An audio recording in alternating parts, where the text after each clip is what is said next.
So, class 7, we were studying chapter 3, the changing face of the earth. And in the previous video, we have studied that earth is an active planet and there are a number of continuous changes and movements takes place all the time inside the earth. The forces that affect the earth are divided into two categories, that is endogenous forces and exogenous forces. So, endogenous forces are those that arise from inside the earth. They can be sudden, like earthquakes and volcanic eruptions, or slow and continuous, like the forces of mountain building. While exogenous forces are external to the earth and they are like river, wind, waves, glaciers, etc. Then we have studied the theory of plate tectonics. As per this theory, the lithosphere is broken up into a number of pieces called tectonic or lithospheric plates. We also studied about convergent and divergent plates.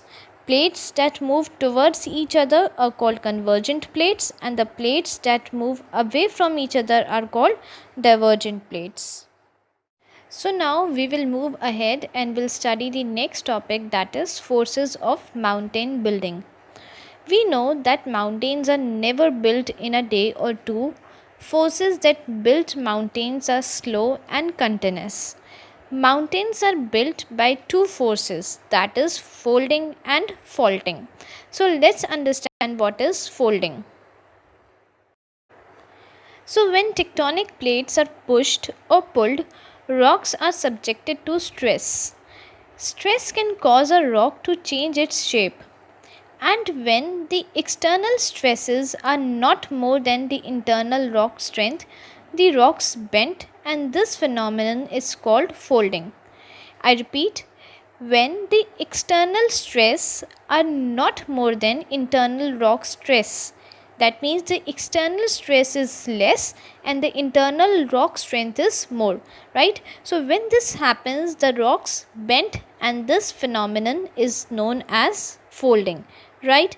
And thus the ranges mountains formed by this phenomenon is called fold mountains. Now let's understand what is faulting mountains. So when tectonic plates are pushed or pulled, rocks are subjected to stress.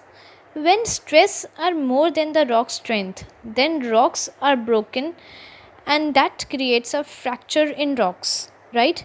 I repeat, when the stress are more than the rock strength, it create a fracture in rocks, and with the passage of time displacement occurs along this fracture and it is termed as fault, right?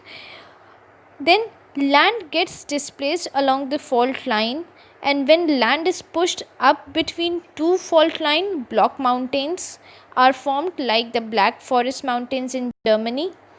And when the land subsides, or we can say when the land go down to a lower or the normal level, two fault lines are formed and they are known as rift valleys.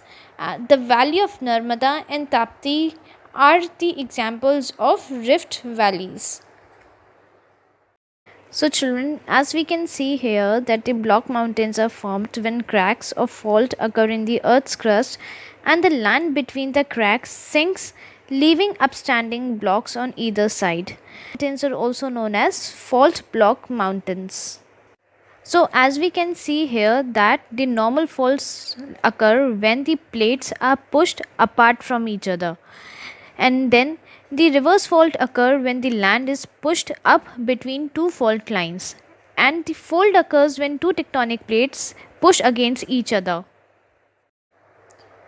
So children, I hope that now it is clear that how the fold mountains and block mountains are formed, and the next topic is earthquakes, which we will study in our next video. So children, thank you for watching the video. After watching the video, please read the chapter once yourself.